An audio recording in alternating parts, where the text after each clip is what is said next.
Finalement les gars, Rodrigo n'est-il pas le joueur le plus sous-estimé du Real Madrid, voire même du monde actuellement? Salut à tous les gars, c'est Azial. Aujourd'hui, on se retrouve pour une nouvelle vidéo. On va parler du Real Madrid, on va parler de son actualité, on va bien évidemment revenir sur cette magnifique victoire du Real, 3-1 face à un Manchester City quand même assez faiblard, qui déçoit encore et qui fait une saison absolument catastrophique. On en a énormément parlé et je pense qu'on va en reparler parce qu'il y a beaucoup de choses à dire, donc il y a potentiellement des vidéos qui vont arriver sur Manchester City. D'ailleurs, avant que la vidéo commence et qu'on parle un petit peu de ce sujet qui je trouve très intéressant sur le niveau et un petit peu la manière dont on traite le niveau et le cas Rodrigo un petit peu dans les médias mainstream, même du côté du Real, mais même globalement dans les joueurs actuels. C'est vrai que le nom de Rodrigo vient très peu à nos oreilles quand on parle des joueurs les plus talentueux, des joueurs les plus forts sur le circuit, alors qu'il a un niveau absolument exceptionnel et c'est Bellingham qui nous l'a bien rappelé. Mais vite fait, petit aparté, si vous voulez avoir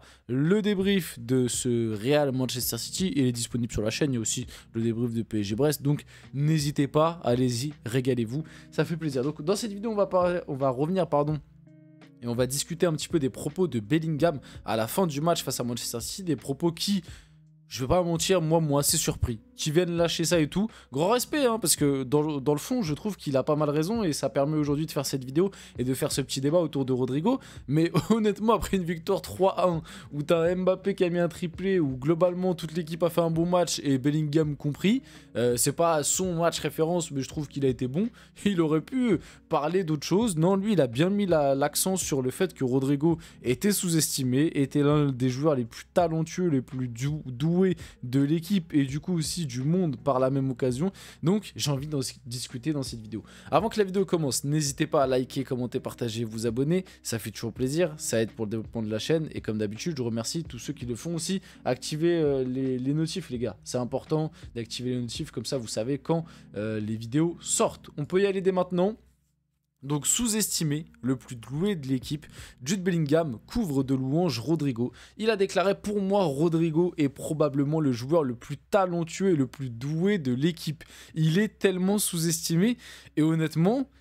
Mais honnêtement, il a tellement raison. Parce que moi, je vous le dis, dans ce début d'année 2025, il a eu sa petite part de lumière à un moment. Parce que pendant un moment, tu étais vraiment obligé de parler de lui. Parce qu'en plus, il marquait les buts et c'était lui, limite, qui faisait gagner les matchs à lui tout seul. Mais on a beaucoup mis la lumière sur Mbappé à juste titre. Parce qu'Mbappé, il revient à un très bon niveau. Là, il met triplé. Il a été stratosphérique. Et c'est normal qu'on reparle en bien et qu'on reparle beaucoup d'Mbappé. Parce que là, il revient quand même petit à petit dans la course pour potentiellement aller chercher le ballon d'or. On va pas se mentir, parce que mine de rien, même si je suis d'accord pour vous dire que ces 6 premiers mois sont catastrophiques, bah il n'empêche que statistiquement il est dans la course, il est pas loin des meilleurs en tout cas. Et puis si jamais il continue à être à ce niveau là et qu'il fait une deuxième partie de saison tonitruante, on sait que les deuxièmes parties de saison ont quand même plus d'impact que les premières parties de saison, surtout pour des récompenses comme le ballon d'or. Donc il revient petit à petit dans la course et il se replace petit à petit dans la course. En tout cas côté Real, on va pas se mentir, peut-être qu'en termes de niveau de jeu, justement, moi je trouve que c'est plus un Rodrigo qui est le meilleur joueur du Real Madrid offensivement depuis le début de la saison. Mais si jamais il y a une récompense individuelle à aller chercher à la fin de l'année, bah à l'heure actuelle, je pense que c'est plus Mbappé qui a pris les devants par rapport aux 3 autres. Parce qu'Mbappé, il a plus de stats, il est plus médiatisé, il a plus de lumière. Et même côté Real, on sent bien par rapport au déclat de Carlo Ancelotti, par rapport un peu au traitement qu'a Mbappé, que c'est un peu lui qu'on essaye de mettre en avant. Même des fois quand il était mauvais sur les 6 premiers mois, tu sentais qu'il y avait une communication et une politique de on met en avant Mbappé, même à des moments justement le mettre un peu devant un Vinicius, devant un Rodrigo, devant un Bellingham, bref vous avez compris. Mais à l'heure actuelle il mérite complètement, parce que là à l'heure actuelle c'est vraiment lui. Et comme j'ai dit avec Rodrigo, parce que pour moi Vini... Dans ce début d'année 2025, honnêtement, Vini est le moins bon des 3 de devant. Et même, j'ai envie de dire, est le moins bon des 4 aussi en comptant Bellingham. Du coup, hein. Vini est le moins bon des 4. Et c'est vrai que c'est plutôt inquiétant pour... On rappelle, le mec qui devait prendre le ballon d'or. En tout cas, moi, je lui aurais donné. Donc, bon, il l'a pas pris au final. Mais pour un mec qui a le niveau ballon d'or, ce qu'il montre depuis un certain temps, que ce soit en termes d'attitude et de niveau sur le terrain, je dis pas qu'il est nul. Hein. Là, comme quoi... Pour prendre comme exemple là, son match face à City, sur la double confrontation, sur l'aller-retour, même si je trouve que sa performance à l'aller a été un peu surcotée par les supporters du Real, il fait globalement un bon aller-retour. Mais quand tu es un joueur comme Vinicius, être simplement juste bon sur un aller-retour de Ligue des Champions, quand tu es au Real Madrid, c'est pas suffisant. Et sur l'aller-retour, pour moi, Rodrigo est meilleur que Vini, et sur l'aller-retour, Mbappé est meilleur que Vini. À la limite, Bellingham, ça se tape, mais Mbappé et Rodrigo, il n'y a pas débat. Donc pour en revenir sur Rodrigo, oui, pour moi, Rodrigo est l'un des joueurs les plus doués et les plus sous-estimés. Et moi, je vais vous le dire, le truc qui fait de l'ombre à Rodrigo, c'est que déjà sur les années précédentes, on va pas se mentir, il y avait un manque de régularité. Mais le problème, c'est que Rodrigo, on lui a toujours pointé du doigt ce manque de régularité, alors que d'autres joueurs, à des moments, on leur pointe pas forcément du doigt. Je prends l'exemple justement de Vinicius, qui avait peut-être pas des aussi gros manques de régularité, mais Vinicius, quand tu vois que l'année dernière, c'est sa meilleure saison statistique, pour rappel, il finit à 20 buts, enfin 26 buts, toutes compétitions confondues, mais je crois en Liga, non, en Liga, il doit être même à beaucoup moins, il doit être, je crois, il en met 14 ou 15. Enfin bref, l'année dernière, je me souviens que Vinicius, il fait surtout une deuxième grosse partie de saison avec des gros matchs en Ligue des Champions, mais l'année dernière, Vinicius en Liga était pas toujours flamboyant, avec une première partie de saison en plus où il a été blessé pendant un moment, et aussi, il y a des matchs où il était, il faisait son match, mais il n'était pas non plus rayonnant. Et c'est vrai que pendant longtemps, on a reproché ça à Rodrigo.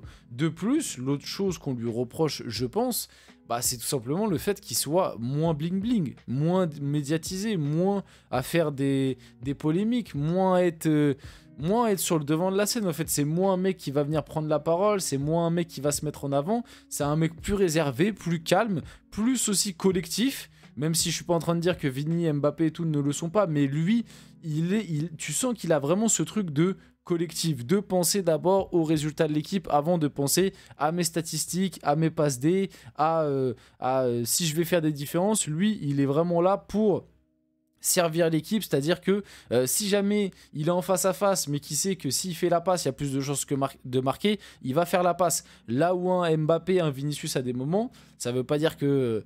ici, il y a un peu ce côté égoïsme, mais ça, comme je vous l'ai toujours dit, il faut un minimum d'égoïsme quand tu veux être un très très très grand joueur.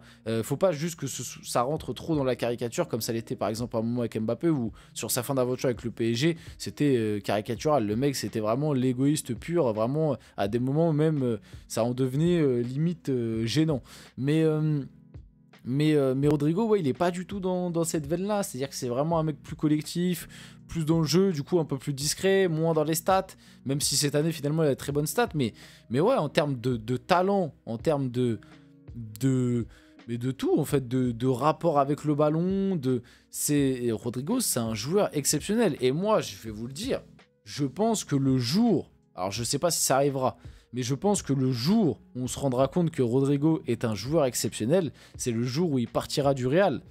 Le jour où il deviendra un petit peu comme... Enfin, c'est très différent, parce que Neymar au Barça, on savait déjà que c'était un joueur exceptionnel. Mais vous savez, je pense qu'un jour, un mec comme Rodrigo, si en tout cas il ne la prend pas du côté du Real, un jour il voudra avoir la lumière. Parce qu'il en a le talent. Et un peu comme un Neymar du côté du Barça, où il s'est dit, si je veux être le numéro 1, si un jour je veux aller au Ballon d'Or, bon au final le pauvre il l'a pas eu, mais si un jour je veux être dans cette veine-là, être le leader d'une équipe, être un mec qui fera des podiums, même plus, voire peut-être gagner un Ballon d'Or, il faudra que je sois le numéro 1 de cette team.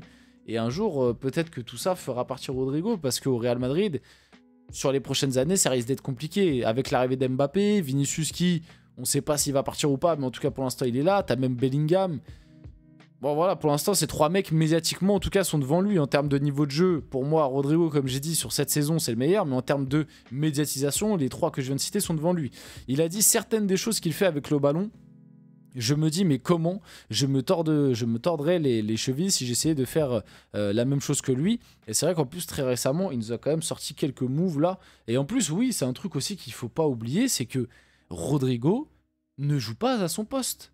Enfin, maintenant, du coup, c'est un peu son poste, mais de base, ailier droit, ce n'est pas son poste. Et on l'a vu pendant l'absence de Vinicius, quand il joue à gauche, il est encore plus fort. Déjà qu'en ce moment, à droite, il est déjà à un super niveau, il est bouillant de ouf. Mais on l'a vu quand Vini était suspendu ou pas là, très récemment, sur le mois de janvier notamment. Mais à gauche, il pète le feu, mais laisse tomber, c'est encore plus fort. Donc imaginez le jour où il deviendra un peu plus leader, qui prendra un peu plus de responsabilités dans une équipe et qu'il jouera à son poste préférentiel, c'est-à-dire soit à gauche, soit un petit peu numéro 10 ou alors numéro 9, notamment faux 9. Moi, je connais un club qui est dans une capitale, qui joue en France, qui joue avec un peu un faux 9. Voilà, je dis ça, je dis rien. Quand il jouera dans ce rôle-là un jour, il va être trop fort. Donc, je sais pas si ce sera du côté du Real. Pour l'instant... il y avait un peu des doutes par rapport à un potentiel départ. Même lui avait soumis un peu l'hypothèse l'année dernière en fin de saison. Au final, de ce que j'ai compris, le Real est quand même très content de sa saison et n'a pas envie de le perdre maintenant, ce qui est logique. Mais maintenant, ça reste à voir pour la suite, quoi. En tout cas, on finit la vidéo là-dessus. J'espère que cette vidéo vous a plu. Si c'est le cas, n'hésitez pas à liker, commenter, partager, vous abonner. Les gars, c'était Azial. Et on se retrouve très rapidement pour une prochaine vidéo.